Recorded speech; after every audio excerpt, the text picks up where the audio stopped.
So far in our discussion of the Arab-Israeli conflict, we've looked at how the situation developed from ancient times and through the two world wars. Now we're going to be turning our attention to what happened once World War II was over.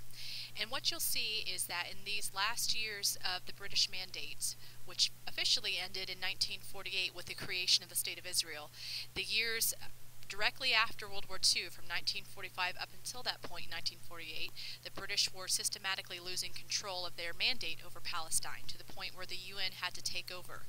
The information that you see on the screen is what goes with pages 101 to 105, which was assigned in class to read, and also when we folded the paper 6 ways to provide summaries of the key individuals and groups. So I'm not going to spend a whole lot of the time of the recording on this. You can basically see the breakdown.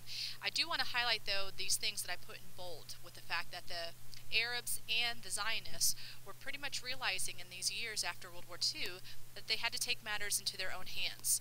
I think that they finally realized, and obviously most likely up to this point they realized the same thing, that the British were not ones that could be trusted as far as coming up with a final decision regarding Palestine, and so if they were going to achieve their objectives of creating a home for themselves in Palestine, they would have to work independently of the British. We know that the Zionists also depended heavily now at this point after World War II on support from the United States. Other groups were starting to get involved here as well. Even though the situation in Palestine was still officially under the British mandate, different British politicians were starting to realize that that might not be the best thing for Britain in the future, given the economic devastation of World War II. You can see that there were different committees and organizations set up for the Arabs. The Zionists also created their own extreme groups, and even the Americans and the British were creating groups to try to study the situation further and make recommendations. But pretty much what it boils down to is that the UN would have to start taking control of the situation, because the position in Palestine for the British was becoming impossible to deal with. Both the Zionists and the Arabs were becoming more violent, and the tensions were escalating to the point where the British could not come up with a decent solution. So that leads us to 1947. The UN, at the request of several groups, represented by the British and the Americans, decided to take a special investigation to the situation. So what was set up was something that you see here, UNSCOP, which stands for the UN Special Committee on Palestine. And from June through July of 1947, there was an investigation conducted within Palestine itself. Representatives on this committee came from 11 different countries, so it was an international perspective. However, their investigation was marked by dramatic hostilities and tensions within Palestine. If you look at page 106, you can see that there were kidnappings and hostage situations, even innocent civilians being treated very harshly on ships that were destined for Palestine. And given this hostile environment, I think it was highlighted the fact that a situation needed to be made, or settlement needed to be made regarding the situation, and there had to be some final resolution to this problem. So finally, after this time period where the investigation was conducted, this is what the committee recommended. These members, these 11 delegates, were pretty much unanimous in realizing that the British mandate needed to end. They realized that the British could not handle the situation, especially given the fact that kidnappings and assassinations were taking place and the British were unable to stop it. However, the committee disagreed on what should then be done with this area. If the British were no longer going to have the mandate, then what was going to replace the British mandate? The majority of the committee, as you can see here, thought that a partition of Palestine into two separate states, a Jewish state and an Arab state, would be the best, with Jerusalem being an international city given the fact that it is a holy site for both religions, the Muslim faith and the Jewish faith. You can see this on document E, or source E, on page 106, what exactly their rationale was for this recommendation. A lot of it did have to do with populations, but also the economic situation of different areas of Palestine and who would have access to certain resources like water access and things like that. So you can see the breakdown of this recommendation on page 106 in that source, and I would encourage you to look at that.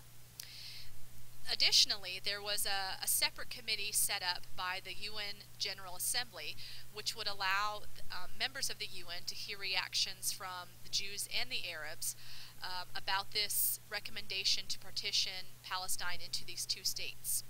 You can see here that the Arabs flat out rejected this UN proposal to partition Palestine, and they made their position clear. If you look at source F on page 107, what they thought about this proposal, they felt that this was extremely wrong for the UN, which they felt was dominated by the US and European countries, to force them to partition this land into a Jewish state and an Arab state. They felt like they were the original inhabitants, and this again goes back to the religious differences and the idea of the promised land going to either Ishmael's line or Isaac's line.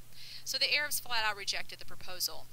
The Zionists, on the other hand, didn't necessarily love the proposal because they wouldn't be getting all of what they felt was their deserved home, but they generally supported this partition plan because it at least guaranteed them a homeland of some sort. Their biggest concern over this issue was whether or not there would be enough votes in the UN General Assembly for the resolution to pass. For this resolution to partition Palestine into these two states, there would have to be a 2/3 majority in the UN General Assembly for it to pass. And at this point, given the rising tension of the Cold War, the Zionists were concerned of what role the Soviets would play in all of this. As we know, the Zionists were receiving a lot of support from the United States, and with them being an enemy of the Soviets, the Zionists were wondering if the Soviets could thwart the efforts of the UN regarding Palestine at the expense of Zionist objectives. There was a final vote held on November 29th, 1947, so just about 4 months after the committee had met and made their recommendations. And that's when it was determined whether or not this UN resolution to partition Palestine into these two states would pass or not, which it did pass. And you can see the breakdown of the voting on the top of page 108, that there were 33 votes for it, 13 against, and 10 abstained from voting altogether. So this meant that the British mandate would end, and it was officially decided that May 15th of 1948 would be the end date. So about a 6-month transition time for Palestine to become two independent states and be released from British control. One thing to note is that in this vote, where 33 voted for the resolution, the Soviets were one casting a vote in favor, which might seem surprising because obviously the US cast a vote in favor as well. The Soviets' reason for supporting the Zionists was for their own advantage. They wanted to kick Britain out of the Middle East altogether and keep the U.S. at arm's length, and they could then play the Arabs off of the Jews once Palestine was partitioned, so that they could get the better deal and have a firm influence in the Middle East from that point on. So their decision was mostly strategic. Well, after the vote was taken, you can imagine the Arab reaction to the situation because they had flat out rejected the proposal. They had had their concerns expressed to the General Assembly, and they just found it absolutely crazy that 57% of Palestine was given to the Jews, who only made up about 30% of the population. They felt they had been unjustly treated. So, shortly after that, the Arab League met again, which we discussed them before in pages 101 to 105. They represented, at this point, 45 million people in 7 different nations, which altogether had a total of 5 armies, which is a pretty significant statistic here, because this shows that the Zionists would definitely have a lot of enemies against them that they would have to contend with. So they met in December of 1947 to discuss the Jewish threat. Meanwhile, there was pretty much an all-out civil war that erupted between the time that the vote was taken in November of 1947 and Israel's creation on May 14th, 1948, which is when the British mandate officially ended. In that time, there were many attacks led by both groups. Initially, it was the Arabs attacking a lot of Jewish convoys and settlements, but what you'll also see is that the Jews also retaliated and made lots of bloody attacks as well. So pretty much the 1948 war that we discuss, which started officially when Israel became a state, there had already been a civil war breaking out when the UN voted to partition Palestine officially.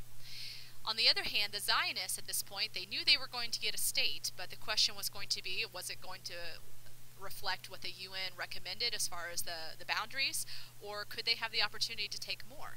And you can see that David Ben-Gurion, who was first mentioned during the World War II time period, thought that he could use this Arab hostility and their attacks on these Jewish settlements and civilians as an opportunity to gain more territory, because they could then have justification for self-defense. And so that's exactly what ended up happening. If you look on page 109, there was something that he advocated called the Plan Delay.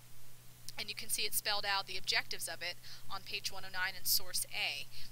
But the idea was to gain more territory than what the UN was planning to give them.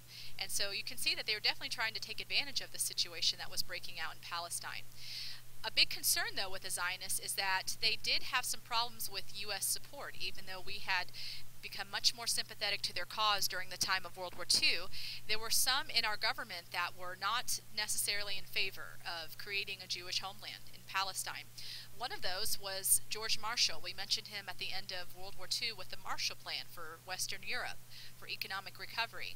He was definitely opposed to supporting the Zionists, and he definitely had some disagreements with President Truman over what U.S. policy was going to be. So because of this uncertainty over U.S. support, the Zionists had to try to salvage the situation. We had also mentioned Chaim Weizmann and the fact that he was for more of a gradualist approach, but now with the situation being that it was, he wanted to make sure the U.S. was on his side. He was granted a meeting with President Truman, which was significant because Truman actually turned down proposals for meeting with other Jewish leaders. He did meet with Weizmann, though. Truman reassured Weizmann that he personally supported the Jewish cause. And Truman was actually embarrassed at certain points by Marshall himself when Marshall announced certain things like the fact that the U.S. was recommending a temporary delay in the creation of Israel. Truman then had to go back to his own personal beliefs, that he felt it was morally right to support the Zionist cause and his own religious beliefs as well. So finally that leads us to the 1948 Arab-Israeli War, which was the first official modern Arab-Israeli war that we talk about with this conflict, even though the tensions had been going on for thousands of years. Like I had said before, the time period between the UN vote to partition Palestine and the actual creation of Israel on May 14th of 1948, that 6-month window, showed a lot of escalating violence, so pretty much the war had already started even before May 14th, 1948. And you can see that there were a lot of civilian targeting, and that's something that's continued ever since. A lot of car bombings and raids on villages where civilians are caught up in the crossfire and killed. Places like oil refineries were attacked, and interestingly this one in Haifa both employed Arabs and Jews, and yet it was bombed. There was an all-out massacre on April 9th of 1948, which was led by some of these Jewish extremist groups underneath this man right here, Menachem Begin, who later became Prime Minister of Israel. And you can see how many Arab men, women, and children were killed. So in some of these attacks, both sides earned more of a stain for their cause rather than support. Another thing that was begun in this time period was the fact that refugees would become a huge problem because many were fleeing the violence and were then stuck with where to go. So refugees to different areas of Palestine and also different Arab states that would accept them was a legacy of this Arab-Israeli War in 1948. Israel was officially proclaimed by David Ben-Gurion, who would be the first prime minister, on May 14th, 1948, even though that's what the UN already had said would be the official partition date. The good thing was, though, that the USA and the USSR publicly recognized their existence, which meant that the Arab armies would then have their hand forced and they would attack Israel. So finally, this war can be divided into two stages. From May 15th to June 11th of 1948, which at that point a temporary truce was made, and then the resumption of hostilities on July 6th through 19th. What I want you to see here is that initially, even though the Arab armies were able to make some successes in their attacks, they were held back by a couple of things. They did have superior air power and weaponry, but their land forces were not well trained for a sustained campaign. But probably the biggest weakness is what you can see here. They were not united in their policies, and some of these Arab states in the League had different objectives for what they wanted to see happen with Palestine. So even though the Israeli forces were outnumbered, they were better trained and they were united in their goals as opposed to these Arab states. Additionally, the U.S. was assisting Israel in the purchasing of weapons that could help their cause. So in the second stage of the combat, July 6th through 19th, the Israeli forces were much stronger because they had better weaponry, they were united, and they made some significant gains. So the end result here is that in January of 1949, when the armistice was signed, Israel controlled about 75% of Palestine, which was much more than what the UN Partition Plan allowed. And that's what began the legacy of Arab-Israeli wars from this point on.